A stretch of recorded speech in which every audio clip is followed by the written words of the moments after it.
L'aventure Star Academy s'est officiellement terminée le 26 novembre 2022. Ce soir-là, TF1 a diffusé la grande finale.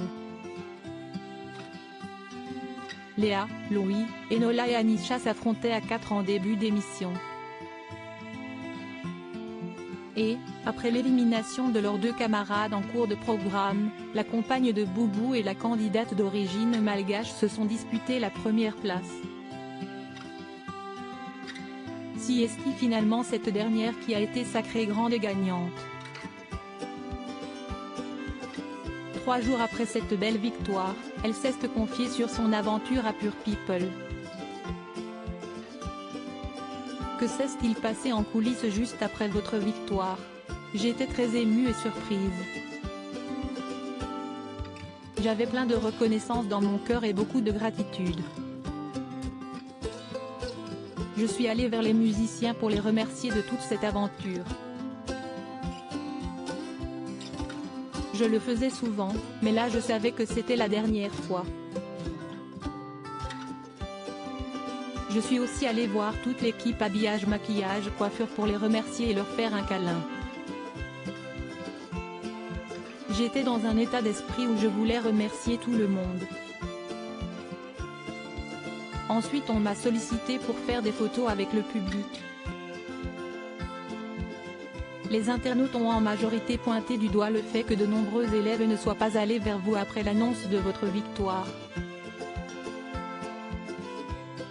Comment l'avez-vous vécu? Je ne l'ai pas du tout ressenti, peut-être à cause de l'euphorie. On s'est tout félicité après quand même. Qu'allez-vous faire de vos 100 000 €?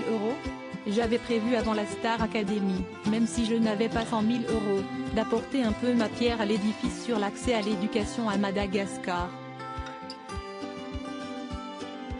Je ne peux rien changer, mais je veux faire ce que je peux, car si est une problématique dans mon pays. Je voulais aussi aider les enfants en difficulté et me concentrer sur des projets un peu personnels. Dont mes études, même si est la fin bientôt. Quel style de chanson comptez-vous proposer pour votre futur album?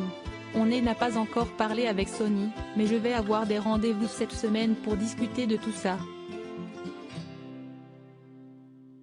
Mais j'aimerais que ce soit un album qui me ressemble. Qu'il y ait une touche folk, si est important. J'aimerais qu'il y ait aussi un peu de pop, de country, de pop rock et apporter un peu de douceur et de puissance dedans. Puis j'aimerais que ça apporte de belles émotions comme la joie, l'amour, le courage ou l'espoir. Je veux toucher le cœur des gens et partager tout ça avec le public. Léa ne semblait pas vous porter dans son cœur, des internautes ont même parlé d'une forme de harcèlement. Le comprenez-vous? Je n'ai pas ressenti de harcèlement. Il y a quand même de la bienveillance et de la solidarité dans cette promotion. Léa fait des blagues, elle est rigolote et est quand même bienveillante aussi. Après, tout est une question de tempérament je pense. Et chacun interprète de la manière dont il le voit. En tout cas je souhaite dire aux personnes qui pensent que si est du harcèlement et qui prennent peut-être ma défense pour ça, ne vous inquiétez pas, je n'ai aucun problème avec Léa ni avec d'autres personnes. Comme je le dis souvent je les aime, même si on a des tempéraments ou des points de vue différents. Je n'ai aucun problème avec les personnes, chaque jour je repars à zéro avec les gens quoi qu'il arrive. Des rumeurs disaient que vous connaissiez Adeline Tunayuti. Est-ce vrai? Une amie chanteuse m'a inscrite à la masterclass avec Bruno Berber. J'y suis allée et si est là que j'ai découvert Adeline, mais je ne connaissais pas forcément la personne. Je n'ai pas forcément eu de contact avec elle. J'ai juste fait cette masterclass et j'étais étonnée de la revoir sur le plateau lors du premier prime. Elle se rappelait de moi.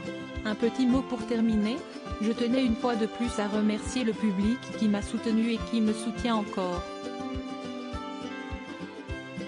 Merci à toutes les personnes qui ont cru en moi, bien plus que moi j'ai cru en moi. Merci à toutes les personnes qui ont contribué à cette belle aventure Star Academy. Et merci aussi à tous les journalistes qui nous interviewent pour notre travail. Propos exclusifs ne pouvant être repris sans la mention de Pour et Péole. Comme